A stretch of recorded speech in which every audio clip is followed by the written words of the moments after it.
All right. What's up, everybody? Welcome back. We have another awesome guest. We have Ron Dupert with us today. He is a facility leader and personal trainer for Lake Norman fitness specialists. He is a nutrition coach, former competitive powerlifter, baseball player, wrestler, and he is a current professional coffee drinker. But he splits his time and has the occasional whiskey with myself, Alex Shaw, and Eric Wiley. So if you haven't already seen me and Alex Shaw's episode, go back. It'll make a whole lot of sense.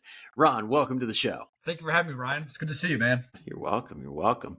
So I'm glad we finally got you on. I know you're a busy man. You got a fully loaded roster. So how's it been lately? Like I know we're going into summer now, so people are cranking it up, right? Not a lot of missed sessions. No, the sessions have been going crazy. We're actually in the middle of potentially hiring another trainer to get us to help us out with some of the sessions. So it's summertime, Nice. shred season, I guess, for everyone, men and women all. So it's getting busy. Absolutely. This is prime time. I love the enthusiasm of the clients this time of year because they're like, all right, gung ho, bathing suits are right around the corner. Let's do this thing.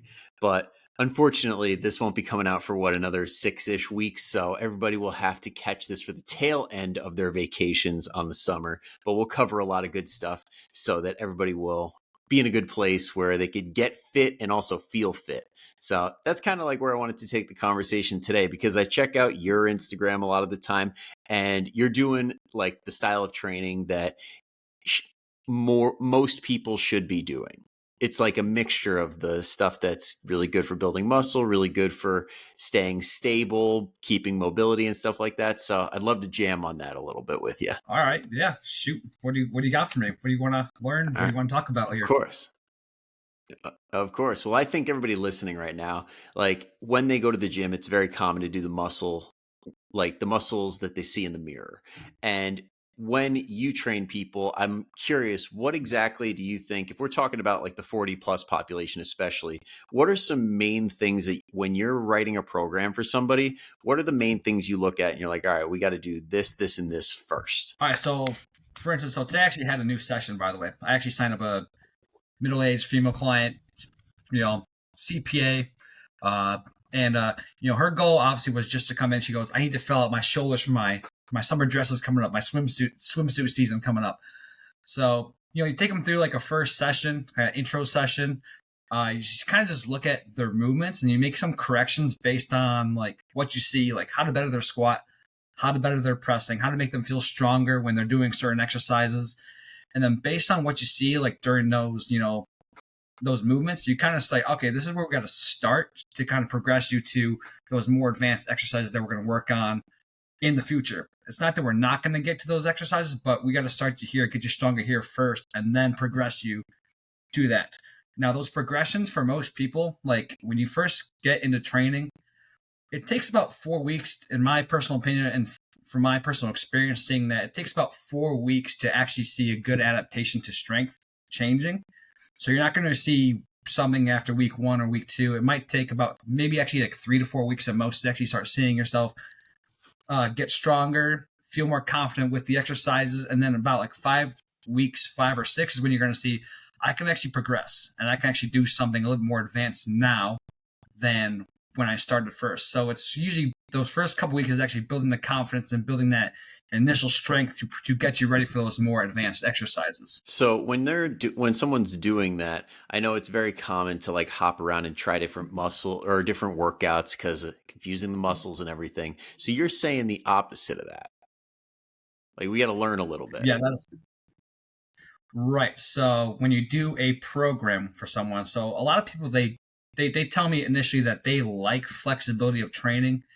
They like variety. They like a lot of kind of stuff. It's like, oh, listen, we'll add variety to your workouts. No worries. But to see progression and to see your strength improve over time, you got to kind of stick with the program for a couple weeks moving forward to kind of see that strength improve. Because if you do one exercise 1 week or maybe 2 weeks, and then you kind of change it up and you do something totally different, you're not going to be able to see the full progression of the exercise that you could have done within maybe, we usually do about, when I work with someone, our training blocks are probably about 4, maybe 6 to 8 weeks at most, depending on how strong they actually want to get with that exercise. But yeah, we don't stick with something for about a week and then do something random the next week. We do the same exercise, like similar exercises, about a couple weeks, 4 to 6 weeks together, just to kind of see that progression. So you can see yourself actually, whether you're increasing your reps, increasing the weight, or even if like another big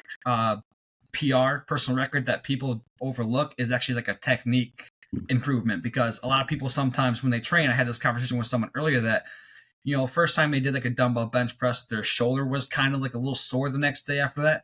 And that's because they really haven't done the movement before, or they haven't actually done that exercise before in their life. But the second time we went around the exercise, the second week we did that exercise, they felt a million times better. They moved the weights a little bit better, and they actually did increase the weight a little bit. But the big win from that was the fact that they actually did not have any shoulder discomfort or shoulder pain following that exercise from the first week. Yeah. That's huge because I mean, I think a lot of people don't understand that, hey, going and doing a different workout every single time doesn't exactly get the job done. And there's so much being missed and so many things that can be learned along the way by repeating and mastering. Yeah, and that's, in my opinion, that's what training is really, is just mastering everything first, because eventually at some point you're actually going to circle back around to those exercises again. So for instance, like if you're a beginner, one of your main exercises might be for, like, if you're going to do like an upper body push, your first exercise might be a push up for the first couple weeks. And then, you may progress to push up or some dumbbell bench pressing, maybe a shoulder press variation or something like that. But then eventually we actually may circle back to that push up, but we may add some kind of tempo or some kind of load to the push-up where it makes it a lot more challenging, but you've developed that strength to where you can actually do that now. But you'll be very impressed with your strength over time and how it's actually improved since you've actually first started. Absolutely. Absolutely. And you start noticing like certain things don't hurt as much, or like there's a little bit less popping in the joint. And all of a sudden you're just like, oh, this feels smooth. I'm actually getting a little bit of a benefit from this instead of wondering, am I going to hurt myself? Oh yeah. So it's also like the ability to actually develop that confidence in the strength training exercises too, because so like you, I actually do train mostly you're doing the 40 plus. So I'm actually probably the same age range as you, like middle age 40 plus, but I train both male and female. And the feedback that I do get from people is that they always tell me about, after like 3 to 4 weeks into the process, they say, man, I wish I started this so much earlier in life. I just never realized how much better I actually feel. I was always nervous of getting hurt during my exercises, but with the guidance I'm getting and the stuff you're teaching me, I developed the confidence to do these things, and now I feel like it's just it's like a walk in the park for them after a couple weeks of training. So it's rewarding. It's nice to hear that from someone when they finally learn that exercise is not just supposed to kick their butts all the time, but it's here to actually make them feel better, look better, and actually give them confidence that they can actually do these things. Yeah.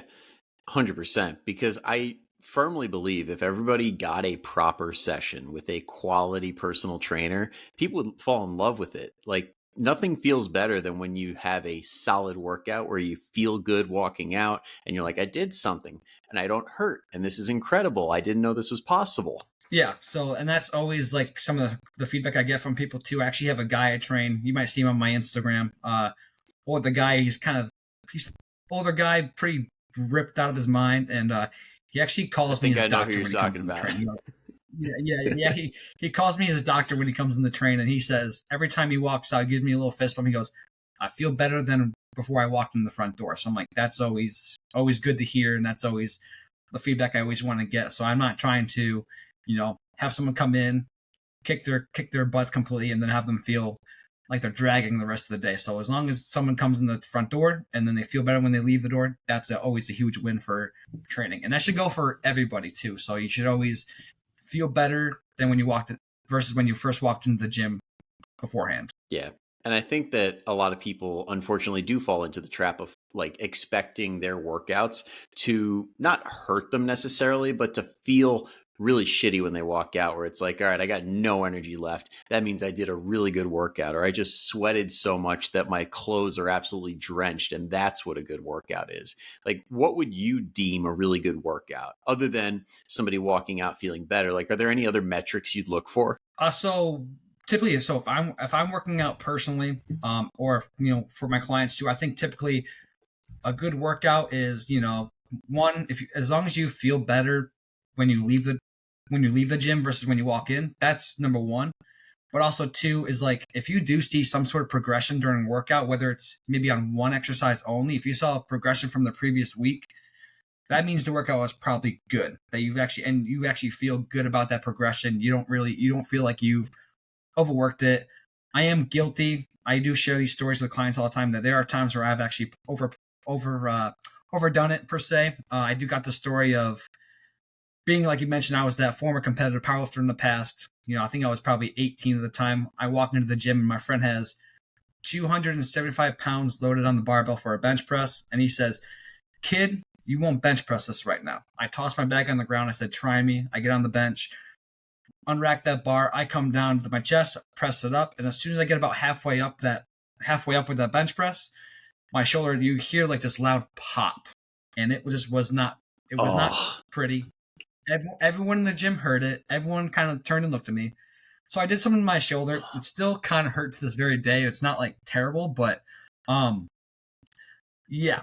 Even though I hit the bench press, I did finish the rep. So there, I did hit a record. But yeah, I did jack up my shoulder from doing that too. So without warming up, I've probably wrote this down many times, and I tell all the clients that come into the gym, I said, don't skip your warm up, because your warm up is kind of an assessment for the day as well, depending on how you feel.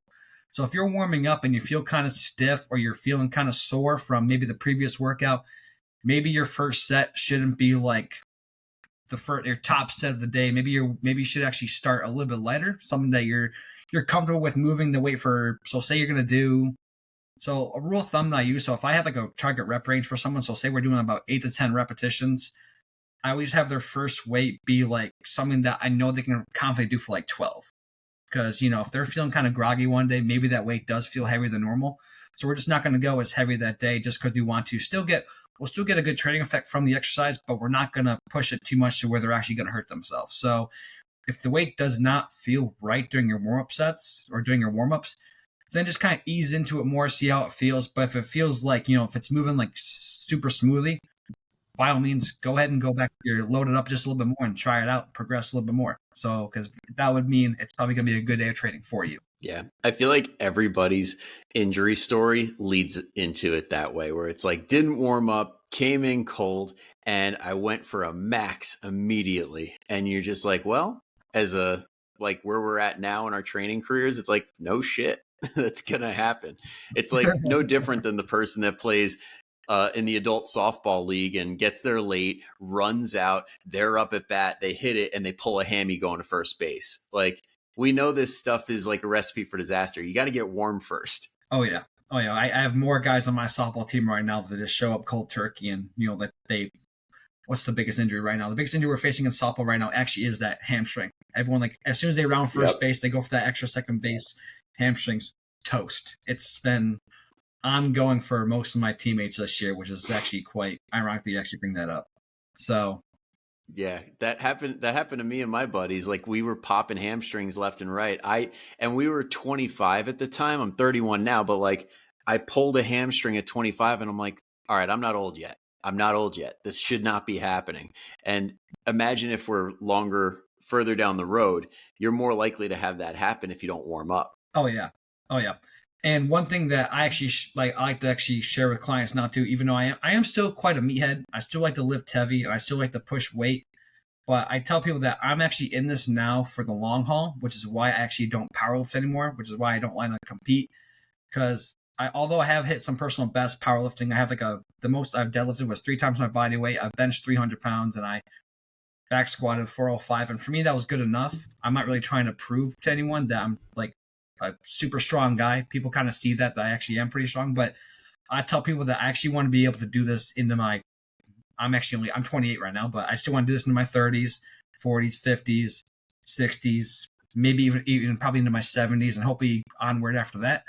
But because I'm in this for the long haul, I actually do monitor my training just a lot more, so I'm not beating myself up too much. I do want to feel good when I leave, but I also do want to push myself to the point where I am seeing progression in strength and muscle size and all that kind of stuff, but just doing it in a much more intelligent way. Yeah, I think a lot of people get too caught up in the whole bench, squat, deadlift because of powerlifting and stuff like that. But I mean, eventually we all kind of get to that point where it's like, all right, this is kind of causing pain. Why don't I just become the strongest person I know doing obscure exercises like single leg, single arm loaded split squats, or like something in that realm where it's like, hey, I don't need to bench the house, but I can bench with one arm like 60, 70 pounds. And that's more than most can do. So would you say that that's probably like a transition most people need to make where it's like, all right, you got the basics down. We don't need to go past a certain point. Now let's try the unilateral stuff. Yeah, so we're big on the unilateral stuff too, because someone always kind of questions why would I do a single arm bench press? Well, I key in, I say, well, it's still gonna hit your pecs, still gonna hit your triceps, still gonna hit your shoulders, but now it's also gonna work your core as well. So when they hear the fact they're also gonna be training core with a single arm like bench press or something, they're like, oh, okay, cool. Let's do this exercise. Let's do it more often then. So like, you got me. It kind of becomes, we're doing this. Then it actually becomes an absolute staple in their programming, because you mentioned, oh, we're working another muscle along with these, and they're like, oh, cool, let's do it. But I've actually had to explain to people many times that, you know, a lot of people have in the past been meatheads because they're like, you know, former football players or former athletes, and like, oh, I used to bench press in college and all that kind of stuff, and they want to, but they do have a jacked up shoulder. I'm like, well, listen, like, you know, the barbell bench press isn't probably the best exercise, especially if you do have a jacked up shoulder, just because your shoulders, your hands and your shoulders are locked in a specific position. With dumbbells, you can actually fix that up just by rotating your hands in or rotating your hands out, flaring your elbows out, tucking them in more, and you can just play around with that to see what's suitable best for you. And you're going to see probably similar or even better effects of training with dumbbells anyways than versus the barbell. Yeah, absolutely. Without a doubt. The dumbbells are kind of like that everybody should have them type of thing, where it's like barbells usually a little bit rougher on the body, and they let you load up heavy to the point where it's like if you mess up, it's a little bit less forgiving. Right.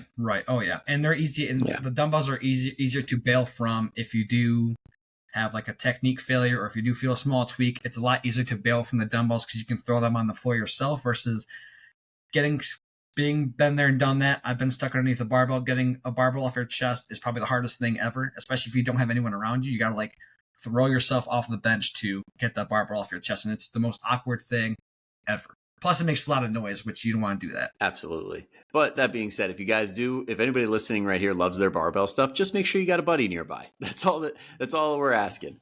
But one of the most underrated uses of the barbell that I see you guys utilizing a lot is the landmine function. So when it comes to the landmine stuff, what are some of your favorite exercises that, or not even yours, but what are some of your clients' favorite ones that they're like, wow, I've literally never done this before, but it's awesome? So one of the things we do, obviously, is the single arm landmine press, a Viking press. Yeah. We do a lot of like landmine squats too. So a landmine squat's awesome because it's pretty much like a goblet squat. But if you do have knee pain when you squat, the landmine squat's nice because you're actually shifting your weight backwards more, where it takes a lot of pressure off the knees. But you're still able to load up the exercise a lot more, where it's still going to crush your quads. If you are trying to like get like, you know, I know your clientele is like a lot of female and they want to like look good in like a swimsuit maybe or something like that. The landmine squat will still do the same thing as a normal squat, but just like it'll take a lot of pressure off your knees because you're forced to shift your weight back versus push your weight, shift your knees forward during like a normal barbell squat or goblet squat or something like that. But the landmine squat's just a little bit better for that if you do have a little bit of knee discomfort. And then also we do lots of, I love the single leg Romanian deadlift with the landmine. It's easy to load up, but for people that try it with a dumbbell, most of the people that do it with a dumbbell need to use some kind of hand support. But with the landmine, how you set it up, it just makes it that much easier to balance with, and you can actually go pretty heavy with it without using any hand support too. So if you're looking to improve your balance with an exercise, also the landmine single leg deadlift is probably one of the go-tos for that, in my opinion. Of course. And for anybody who's wondering, all right, they keep saying landmine a lot. What the hell is that? Basically, you use one end of the barbell while the other end is wedged into a corner. So I'm not sure exactly how to describe it, but if you guys want to look up on YouTube landmine exercises, that's what we're talking about. Because it's especially really good because I work with a lot of people that work out from home. If you can't afford a set of dumbbells, getting a cheap barbell and a bunch of weights and a landmine attachment is probably going to save you a ton of money and allow you to go heavier. Oh yeah. And then you might also find like if you go to some commercial gyms though, if you are training at a gym, you might find this little gizmo in a corner. It looks like a home base that you would find on a baseball field. It's got this little uh, lever in the front where you can slide the end of the barbell into, and it just makes it that much easier for the barbell to move up and down on the when you're doing these exercises. But yes, if like Brian said, if you guys have access to just a corner and you can put your barbell into a corner, cool. But then a little tip: if you are kind of scared about damaging your walls when you're doing a landmine, get a tennis ball, cut the top of it, and just slide the tennis ball on the end of the barbell where it actually, one, it'll move better in the corner, but also you won't have to worry about damaging your walls if you are doing that kind of landmine stuff. Yep, that's definitely like the makeshift way of saving a ton of money on paint for having to reimburse the gym. And if you guys want to dish out, I think the one I saw recently was like $25 on Amazon. They have like landmine attachments, which not only save you the hassle of trying to find a corner, but you can pull off, like with these attachments, you can put them anywhere as long as you have room, because the weight is enough where the barbell doesn't shift and slide away from you. So what are so with your clientele now, what are some of the top exercises that you are doing with them currently? Like what's like, because right now we are approaching like the summer and all that. Yeah. What are like some of the stuff you were working on with your clients right now personally? Oh, okay. Now we're flipping the table here. I'm in the hot seat. I like it.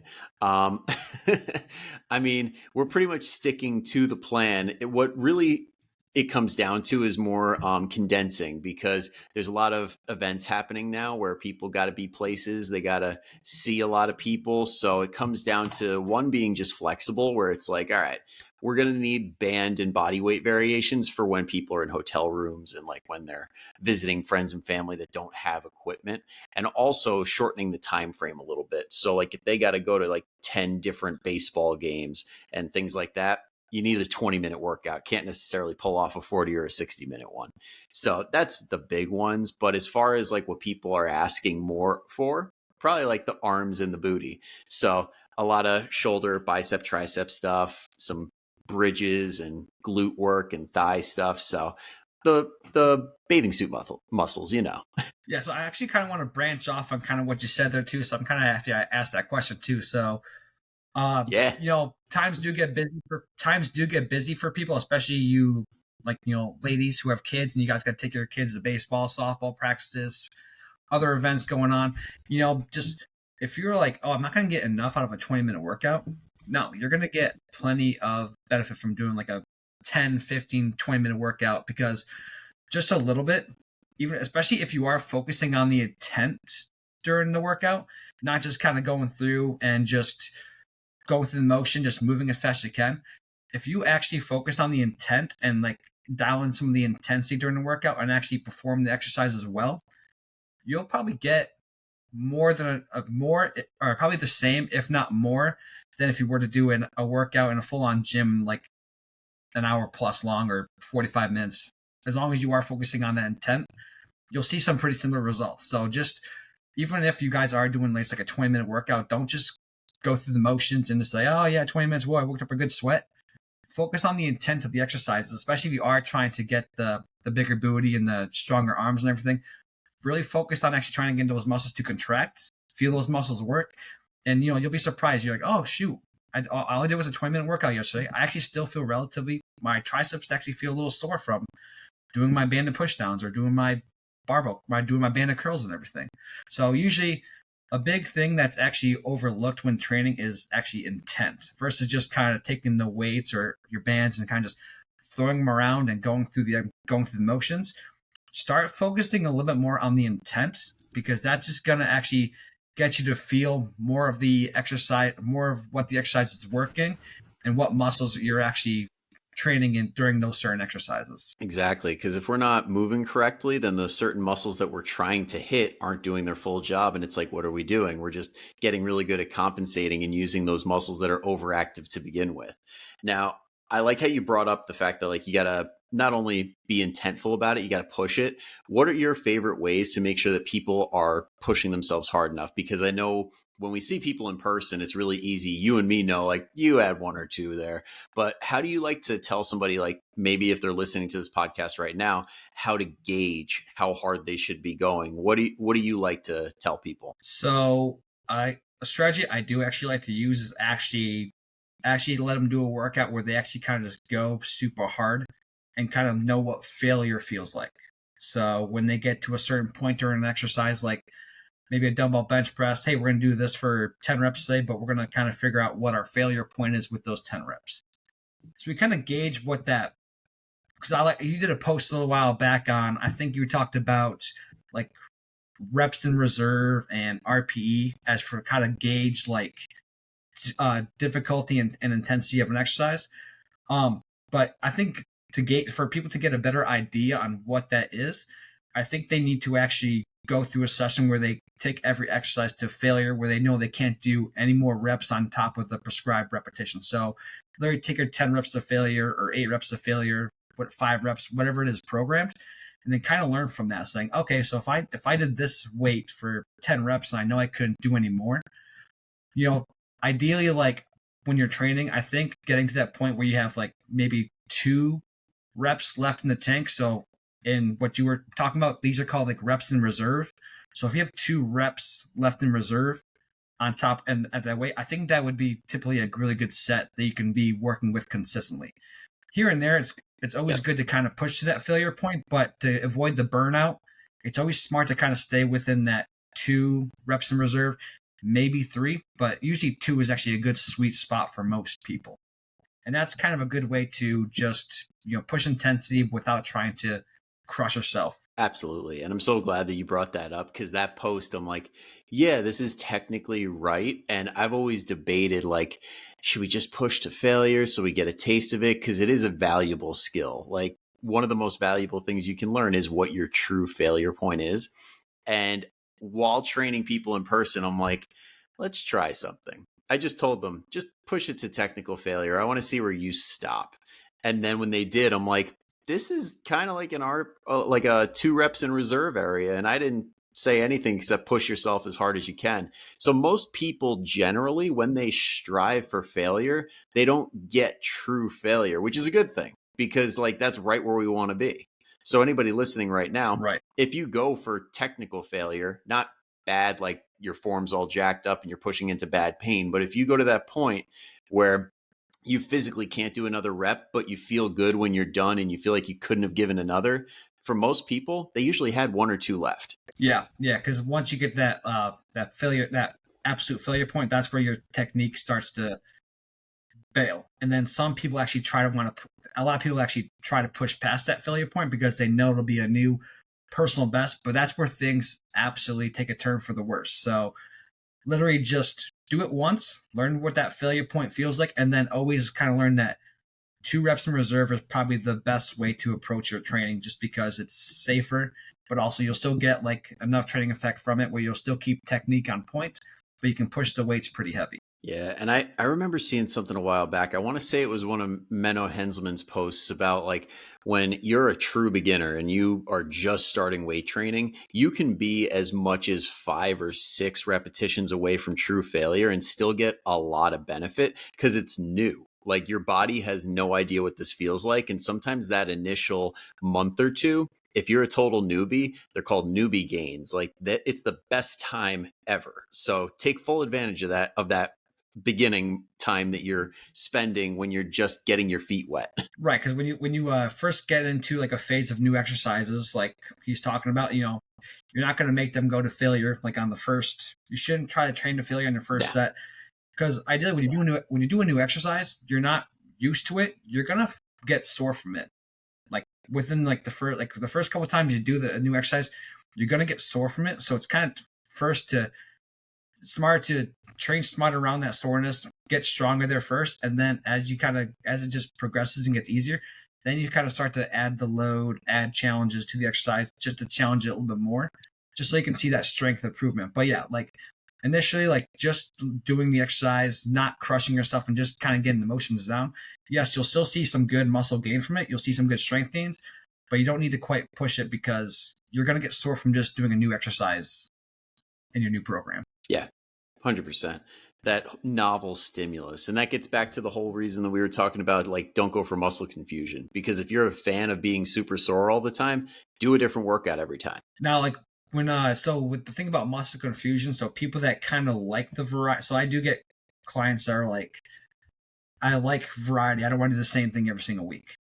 I will say, okay, that's fine. So somehow I call it being sneaky still. I'll put that up there because what I'll do is I'll Yep. still do the same exercise, but what I'll do is if we do 1 week of just normal, like say it's a split squat, I'll actually maybe add in like a slow eccentric, or I'll add in like maybe like a pause, or I'll even do like a 1.5 rep, which everyone really hates. And after we do a 1.5 rep once, they're kind of like, I don't really want to do these again. I said, well, that's all right. Like, you got to kind of you now got to learn what another way you could progress the exercise, and you can make an exercise, suck more without really pushing the weights too much. And usually that's kind of a way you can actually make yourself super sore. So I do kind of progress around. That's how I add the variety, is that I'll keep the same exercise in the program, but I'll kind of do different variations of that exercise, whether it's like moving a little bit slower at a tempo, adding a pause, maybe that 1.5 rep or some along the lines of that. If that person's really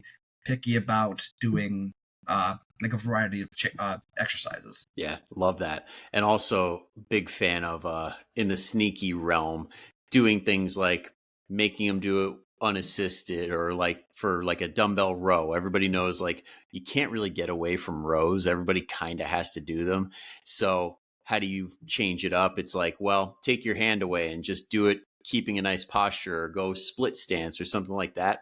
And that way it breaks up the monotony of it. But at the same time, you're still getting a crazy good benefit and stimulus from that. Right.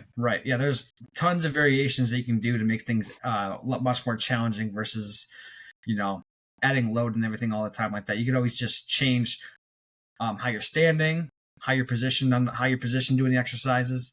That all can make a huge difference. Yeah. Or even using like a different piece of equipment. It's like, hey, you just heard us talk about the landmine. Go ahead and YouTube what a Meadows row is. And all of a sudden, bang, you got a different variation. You're scratching the variety itch, and you're able to keep doing the row and getting all the benefits. Yeah. So, and then one thing I love doing too is that, so I'm pretty basic with the exercises I choose, but like I do kind of find ways to make them a little more interesting for some people. But when I do make them a little more interesting, like I'll say, hey, we're gonna do this exercise, like, but we did that a couple weeks ago. I'm like, yeah, it's all right, but we're gonna just try it this way now. The feedback I get from doing it in that kind of way is they go, this was sickly humbling. I loved it. And it's just because they worked them a little bit harder, but it was just another way to kind of, keep the exercise around, make it interesting, and make them kind of, find a new love for it too. Because I know if we kind of do the same thing over and over and over again, like for a long term, even though it's important to do that, but adding in the variety to that exercise is actually great, just to kind of keep yourself interested in circling back around to that exercise. Because actually what I find too is that if you add a little bit of spice to a certain exercise, like a split squat, like you add in that 1.5 rep for a couple weeks, although they kind of suck, when you go back to a normal split squat, that normal split squat's that much easier, and you're actually going to be able to be that much stronger just doing a normal split squat again. Yep, absolutely. And I think it also ties into the maturity aspect of strength training, because we forget sometimes, being fitness professionals, that we've been doing this for so many years, that we were kind of in the same headspace in the beginning for a lot of us. So as people get really good with strength training and they realize, oh, like you're pretty much doing the same 10 to 15 movements all the time, then you start falling in love with the progress more than the variety aspect. Yeah, so like every single week when I personally train too, I always do a rear foot elevated split squat. And why do I do them? They always make me feel like a little sore at the end, which I love, but it's just, I think it's probably one of the hardest exercises to ever do. And I think it's actually a great way to actually test your strength, mobility, and also like your balance. But every single week I'll try like a different variation, kind of mess around to see how it is. But like honestly, just the same exercises over and over and over again. I personally just I probably have like 15 exercises that I go through, and I kind of just keep using them around, circling it back around too. But I use those 15 exercises just because I feel the best when I use them. But I also get good results from those exercises as well. And they're just, no, there are exercises I have tried again recently, and I'm like, like I actually have barbell bench press recently, and I did hit like 225 for 6, but the next day my shoulder was killing me. So I said, even though it was cool to hit 225 again, the risk of this exercise for me personally is not good. So it's always good to and that's the worst. think about That's the worst. Because I mean, I've always been like, what if I just put up with it just to hit 315 for the first time ever, and then just check the box, and then you're like, no, bad. It's a little slap on the wrist right there is what it was a little slap on the wrist for me personally when that happened. I was like, I felt good during the moment and I felt fine after, but the next day I'm like, son of a gun, and a little slap on the wrist right there. Yep. Life will smack you and be like, you knew better. You're a trainer. You should know this stuff. Listen to your own words. Practice what you preach. Come on. Exactly. Now, speaking of practicing what you preach, if you guys follow Ronnie after this, you will see he is a man of quality nutrition when it comes to outside of the gym. And you, being a very busy personal trainer, are living the life of, all right, eating high quality food, but like next to no time to eat it, let alone cook it. So when it comes to like simple nutrition strategies that you've found for yourself and that you tell your clients, what are some key things that you catch yourself falling back on and repeating? So I know. So one thing that works for me personally is to kind of like do my meals check these certain boxes. Because being a busy trainer, you're not gonna really have much time to eat. So I fall back a lot onto like grilled chicken wraps a lot for like lunch is like one of my absolute staples because I can eat that thing in probably under 10 minutes.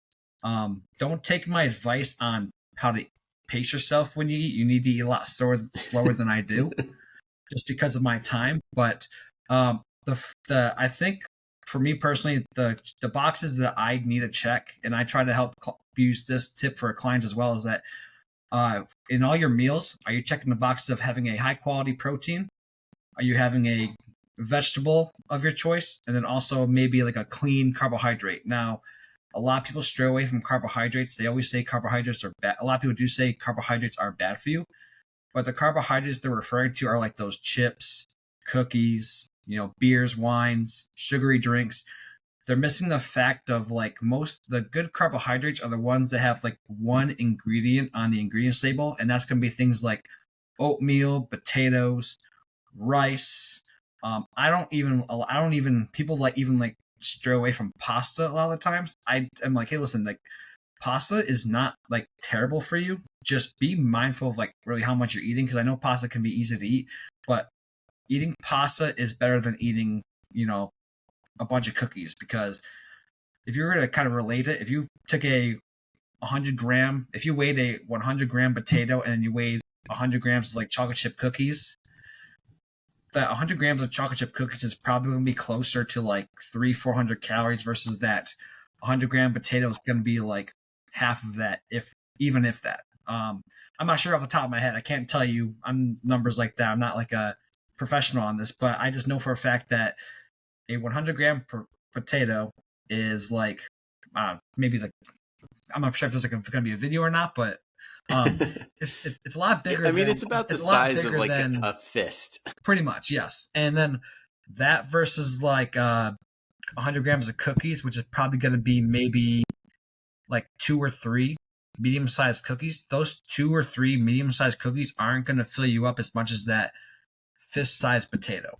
So, and a tip I do like to use with people too is that if you're looking at an ingredients label, the longer the ingredients list is, the less likely that food is going to fill you up, versus like if you see one ingredient on that food label or like maybe 2 things, that food is probably more than likely going to fill you up more than that food that has that long paragraph ingredients on it. Not saying that those foods are bad per se, like you can enjoy them in moderation, but just be mindful that those foods, like for you to feel as full from eating it, you're going to have to eat a lot more of it to feel full, and those calories are just going to add up quickly over time. So just keeping those in moderation with more of those whole nutrient-dense foods is going to be very more important. But again, like circling back to it, so if you are meal planning, 3 boxes to check are like, are you having a high-quality protein with that meal? Are you having a vegetable with that meal? And are you also having a high-quality carbohydrate with that meal as well? And for me, I mean, I've been doing a lot of reading on fiber too, so I also make sure that I am including a lot of fiber in my meals like every day. So I think I'm actually getting well over the amount of fiber I should be getting every single day, but it's not hurting me. I'm definitely getting more than what is actually needed per.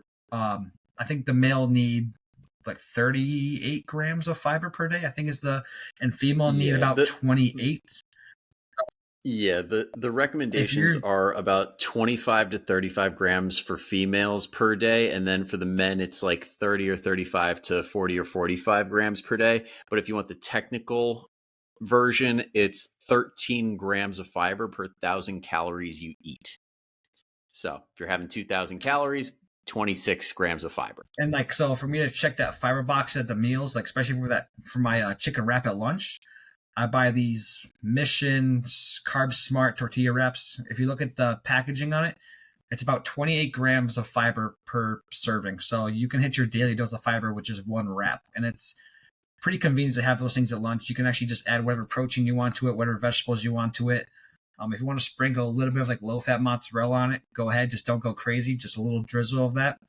And then you're pretty much set for a quality lunch that's going to check all those boxes for you. As a gluten-free person that I hate being in that camp, I'm so jealous because those Mission tortillas and some of these breads are so jam-packed with fiber, and it makes it so damn easier than having to avoid that stuff.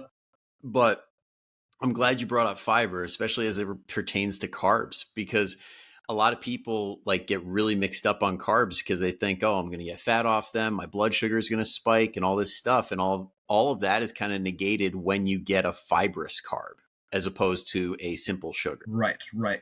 And then also by the end of the day, a carbohydrate is just a sugar.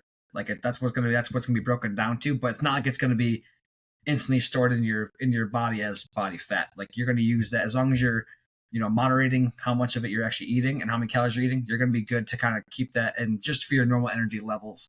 Now, if you're overeating that kind of stuff, obviously if you're eating more calories than you're expending, then you are going to hold on to that for excess body fat that's going to be pertaining to the body. Yeah. If we're talking about things like blood sugar, for example, like people are like, oh, my sugar is going to spike up. And it's like, it is depending on different types of foods. But if you have fiber, that's going to slow down absorption, which is going to slow down the speed at which it hits your bloodstream. So it's not going to have that spike. And then people are like, but what about inflammation? And it's like one of the biggest sources of inflammation is overeating. So if you're not overeating and you're able to consume this stuff at a normal rate, that's not an issue. So it's like fiber is this wonderful thing. Yeah, fiber is a beautiful thing, guys. So eat more fiber. Yes, that'll just be the tagline of this entire episode. Eat more fiber. That's it. But yeah, we covered a lot of really good stuff. I'm glad we touched on nutrition. I'm glad we touched on all the different types of exercises. I know a lot of people are going to have a few more exercises to add to their menu because of this. And also they're going to be going out and buying their Mission tortilla wraps. But before everybody goes, I can't let you off the hook without asking you the final question. Or actually, I have two for you because I know that you're a bit of a coffee connoisseur. So that's my first question. I'll save the fun one for last. What is the best cup of coffee you've ever had? Ooh, that's tough. So recently I've actually transitioned to half-calf coffee, Folgers half-calf coffee. It's kind of sad, but I've had to reduce my caffeine consumption because I was kind of going a little overboard with it. But I will say the best coffee that I've had. You're such a poser. I know. I know. I got to switch my Instagram. I got to change my Instagram bio a little bit now. The king of half calf. But actually, I actually had a client. He went to, where'd he go to? He went to not Colombia. I think it was Honduras. He went to. He brought me back a bag of Honduran coffee, fresh from like the grown beans. They grinded it there. He just brought me back a bag of it. Good Lord, that stuff was delicious. Like I'm like every time he goes, I'm gonna go back there again next year. I'm like, well, if you go back there again, I'll take I'm more than happy to take a couple bags from you. He goes, oh, you really liked it that much? Yeah. He brought me in like 2 more bags. I'm like, oh, dude, it was so good. So it's so funny you say that because it just made me remember a client I used to have that her family's from Australia, and every time she would go, she'd bring back Tim Tams. Like they have them in the States, but they're from Australia, and they are such a different level of good kind of like when you get Cadbury from Ireland, totally different experience. So for everybody listening, because I know there's an Australian population that tunes into this, you guys have some freaking awesome Tim Tams. What exactly is a Tim Tam? It's actually, it goes great with coffee. It's kind of like a wafer covered in chocolate. And I can't describe it to you. It's just delicious. It's like one of those where it's like, if you know, you know. Yeah, my wife drinks those, or she likes those little wafers that you can put over a cup of tea, where like it sits on top of the hot tea and like melts the jelly inside, and then you break it. I mean, I've tried one of those things before, but I mean, what you have sounds like 10 times better than that. It sounds pretty good. Yeah, if you can find, they have a US version, and it's good. It's just like the Australian version is just blow your socks off good. This is like the US is like, all right, check the box kind of good. But sorry to derail you. So you're the half calf king, and that is like your thing. So what's the place around you that you always go? If somebody's listening locally, where should they hit? Oh, for like, you talking about for coffee? Yeah. And, if you're in the Charlotte area, you need to go to the infamous Water Bean. Or you need to go find actually, this place is brand new. This place is actually brand new. It's actually a lot better. It's actually a little bit cheaper there too, but it's called Willowwood. If you're in the Charlotte area, go find Cornelius. And this place called Willowwood is absolute fire. And I actually hope they're listening to this podcast too, because maybe they'll give me a discount or give me some sort of maybe sponsorship or something at some point, because I go there quite often. Yeah, we'll have to tag them and be like, hey, Ron gave you a shout out. Are you talking about Charlotte, North Carolina? Or because I thought you were West Coast for some reason. No, I am at Charlotte, North Carolina, yes. Okay, so when this actually comes out, I will be an official North Carolina resident. So we'll have to get some coffee sometime. Where? Yeah, I forgot. You said you're moving to what? The beach, right? You're going to Wilmington, is it? I'll be close. That's actually where my parents are looking. They're following us, but we're going to be in Greenville. So basically Eastern Carolina University. Gotcha. That Greenville actually, Greenville is pretty nice. So you'll like it down there. Yeah, it's a beautiful, beautiful area. Cannot wait. But I'm going to have to take a trip to Lake Norman and get a lift in with you. We'll just make sure no benching. Heck yeah, no benching, man. No bench. No bench. Now, last but not least, every guest leaves a question for the next guest without having a clue who they're asking. So I have one for you from the most recent podcast episode with Sam Karaga. And if you guys haven't checked that out yet, go back. It's the most recent one. She is an incredible physical therapist, and she asks an incredible question, which is, would you rather for one full day have sticky fingers or that one hair on your face that you just can't get? Oh, wow. It's a full 24 hours. Man, a full 24 hours? What would I rather have? Sticky fingers or... Man, you know what? Maybe one hair I'll say on your for face 24 that hours. You can't get. No, okay, no, screw that. I'm gonna go with the sticky fingers, because if I have sticky fingers, it depends on how sticky they are from whatever. I'm gonna try to use that as my advantage and try to like climb a wall or something, see what I can do, because that'd be kind of cool. But yeah, the hair in the face, nah, I can't stand it. Go full Spider-Man. I can't. I got 2 dogs that shed like crazy, and their hair gets. One dog just sleeps on my pillow all the time, and I breathe in his hairs as I sleep. But I'll wake up, and as soon as I wake up, first thing I see is long hairs in my face. So I can't stand that. So having that for 24 hours, nah, I'll pass. Yeah, see, I'm the same way. I got a cat, and it feels like every one of her hairs is on me. And my girlfriend's got long black hair, and I always have one on the side of my face that I cannot get.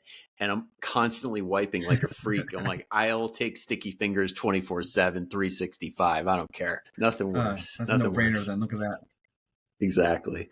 Well, that was a lot. That was really good. I'm very happy that we spent the last 50 minutes enlightening everybody about all this really good stuff. But I know that there's going to be some people that listen to this and are like, I want more of Ron. I want to see more of what he's got to offer, what he puts out there. So if somebody wants to see more of your stuff, where can they find you? You guys can find me on Instagram. The Instagram handle is @Coach Ron Dupert. Yeah. All right, cool. So I will make sure to... Pretty basic. Yeah, we keep it simple here. We keep it simple. That'll be in the show notes so you guys don't have to go looking. All right. Now, my only ask, as always, is if you heard something valuable and you have that one friend or family member that you're like, they need to freaking hear this.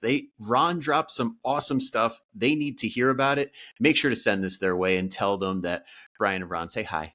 So that being said, that's it for this week. Thank you so much for tuning in all the way to the end. I will see you guys all same time, same place next week. But until then, go kick some ass. I'll see you later.